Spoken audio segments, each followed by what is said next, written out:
The footage of these two young men, tormented, starved, emaciated, is not only a reminder of the evil that Hamas and Palestinian Islamic Jihad represent, it also makes more clear than ever that the Security Council and the international community must stop pressuring Israel and instead impose maximum pressure on Hamas. God bless America. God bless our president. God bless all Americans. Here we are in the year 2025, deep into the war in the Middle East. Gaza is at war. Israel has been fighting off all the fronts, neutralizing Iran, Syria, Lebanon. But yet, the propaganda war is still at large. Our enemies have lost the ground war. Now they are working on the PR war, which they seem to be getting the upper hand. The world seems to be so gullible to just take whatever information is thrown at their way, regardless of its sources.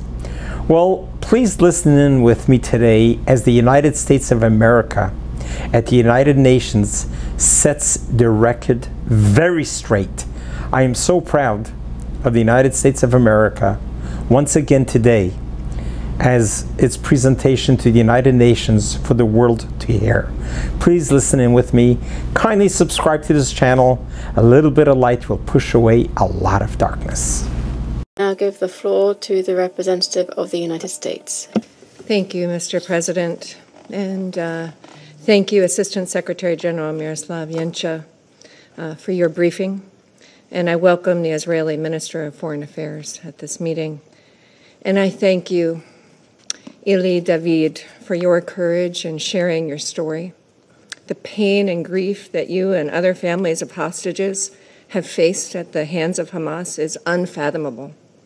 And the United States stands with you and will continue to work to free all of the remaining hostages, living and deceased. Colleagues, the horrific videos of hostages, Evyatar David and Rom Braslevsky, filmed by the terrorist groups Hamas and Palestinian Islamic Jihad, should shock and appall the world.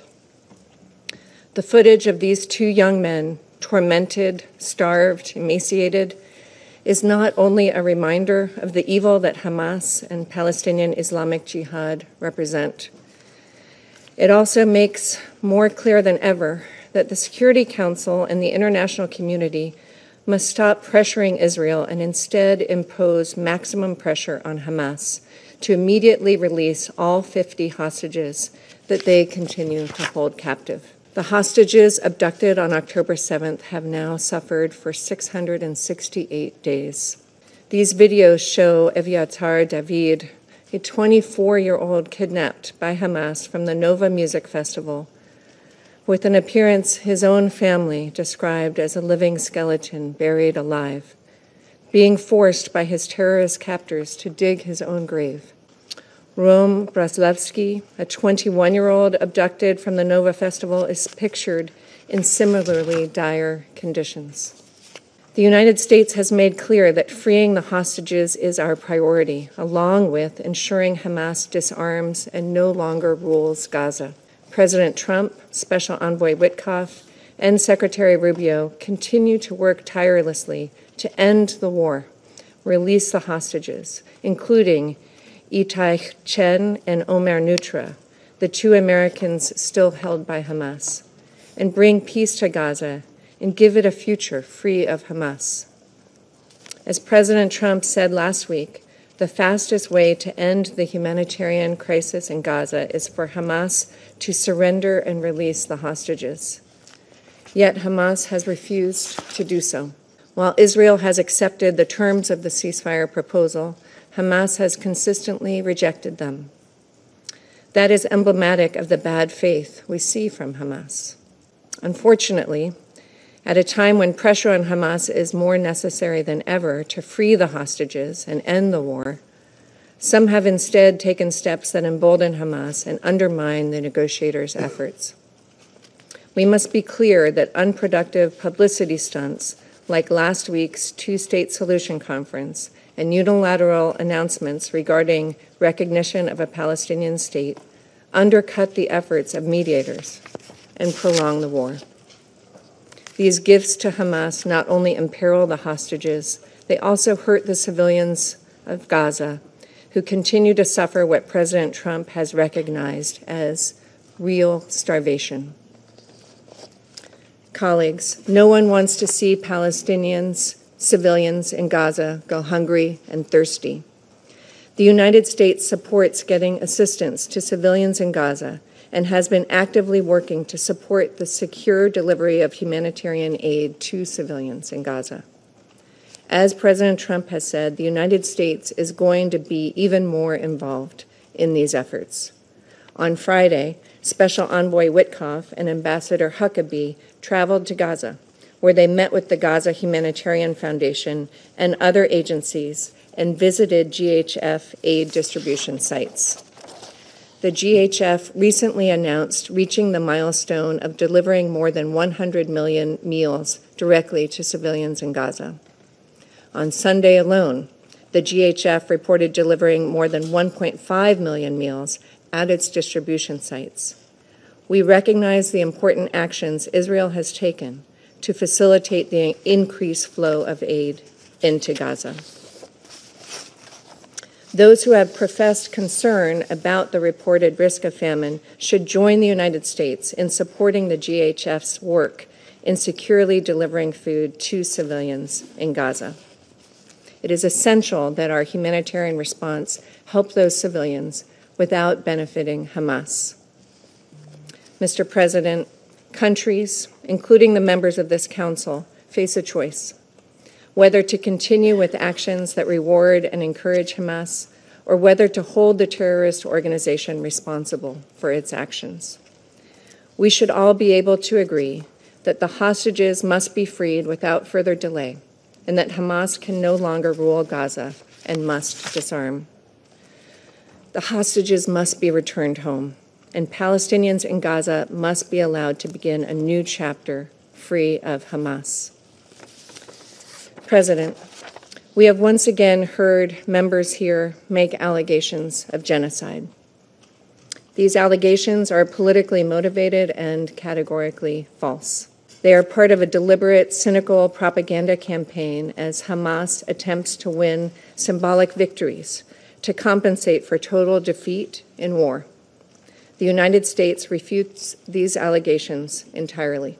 The United States fully supports Israel's right to defend itself against Hamas's terrorism. Israel has taken numerous measures to limit harm to civilians and to address humanitarian needs. The loss of civilian life in Gaza is tragic, but the responsibility for this rests with Hamas, which could stop the fighting today by agreeing to the ceasefire already accepted by Israel. And with respect to recent reports of deaths of Palestinians near GHF aid distribution sites, I would say that the GHF has stated that recent reports of deaths near their distribution sites are false. The most recent tragedy occurred near UN convoys after they passed through the Zikim crossing. The UN continues to turn down the GHF's offers to collaborate and coordinate efforts. We mourn the loss of all innocent lives and agree that more assistance needs to safely reach those in need. And we encourage all to support the GHF's efforts.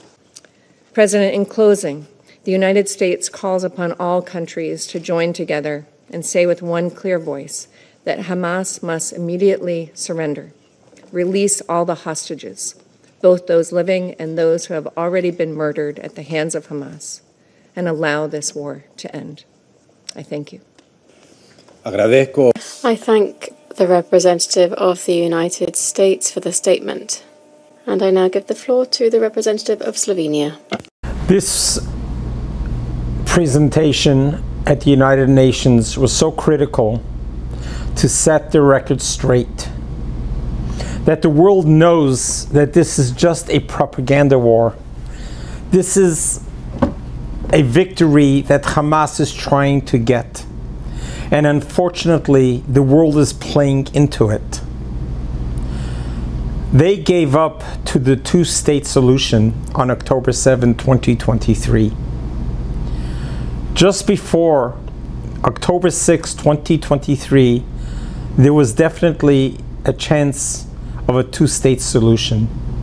5 times they had an opportunity of statehood and they turned it down. After October 7, any questions, any doubts we ever had of what the jihadists are, who in the world would want a neighboring state with such a death cult, whose life is not about living but about killing, about bloodshed, about pain and suffering, discrimination against women, against orientations. What kind of life is that?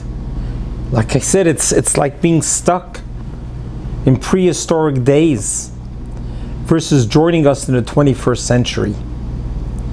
So the world cannot reward Hamas for what it's done on October 7.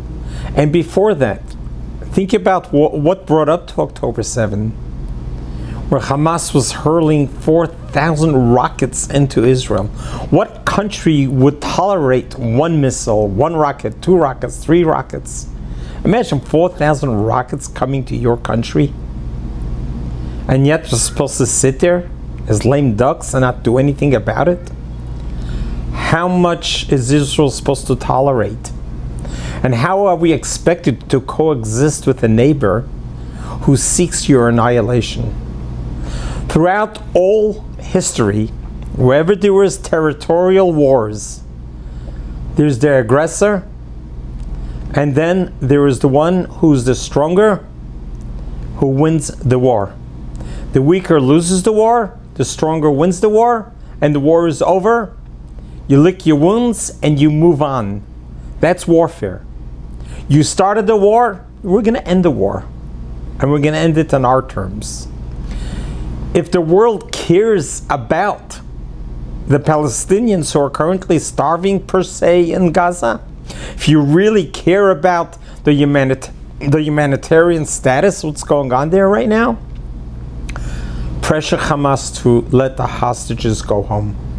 Release the hostages, put your arms down, and the war ends today. Yes, today. The war is over. As Golda Meir once said, if Israel puts the arms down, there would be a Holocaust. If the Arabs put the arms down, there would be peace. Because Israel is only interested in peace. We have been through enough throughout the 3,337 years. We have been persecuted, we have been tortured, we have been displaced, we have gone through Holocaust, genocides, inquisitions for 3,000 years. Give us a few decades of peace. We're just 80 years past the Holocaust. Give us a moment to just breathe and live in peace. When we get peace, what do we do with our peace? We build. For who? We build for the world. We put our minds together and we create the future that you now have. All the technology that you are enjoying today, a vast majority of its innovations and inventions came out of Israel. From agriculture to education to medicine to transportation to arts, Israel is at the cutting edge of all of it. We are using our pain and suffering that we had, that we lived with, to turn it into light, to turn it into something good.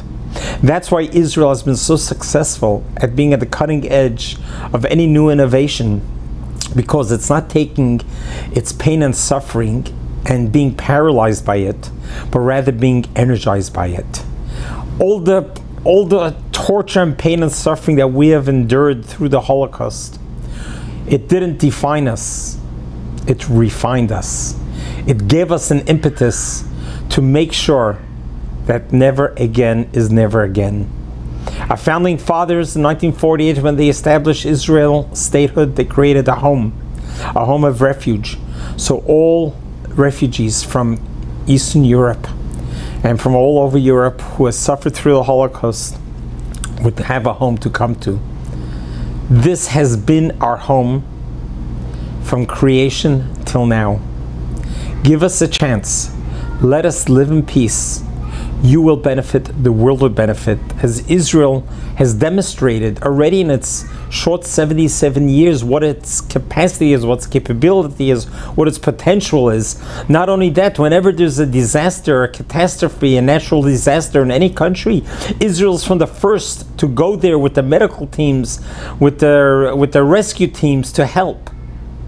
We're here for the world. This is what God put us here in the world, to be a light unto the nations. Give us a chance. Let us do it. Stop haunting us. Stop murdering us. Stop torturing us. Let us live. And then you'll get to live as well. Let's pray, and we hope that we'll finally see peace in the world. God bless you. God loves you.